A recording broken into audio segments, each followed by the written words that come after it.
काहो लोगन बस तुम लोग के ठंडी लागे लगल का? अभी तो तनी मनी ठंडी पड़त बा, बस लोगन स्वेटर उटर पहिरे चलू का देलू का? हाँ हो, तू तो पहले ही बता, तोहरा कितना ठंडी लगत बा का?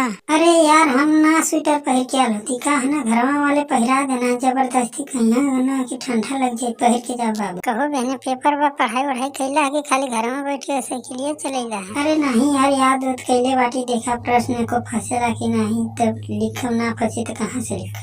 तनी हमानो के नकलिया मरवा दिया हो। अरे यार तू गजब बतियात बाट, हम तोहरा के कैसे नकल मरवा दे? तनी बतावा तो मास्टर जी वही करेंगे तो कैसे नकल मरवाई? हम वही के मारे लगी। तब आज के बाद हमार तोहार दोस्ती कट्टी, हमार तोहरी से दोस्त ना रह, दूसरे से हमार दोस्त जात बानी बनी। जब तू हमार दोस्त हो के हमने को मदद ना करवा तो कौन फायदा? अरे भाई टेंशन मत ला, लोगन देखा थिला, अगर कोई चीज खराब हो जाए तो हम लोग के नकल मरवा दे, ना हो पाए तो कहाँ से नकल मरवाई?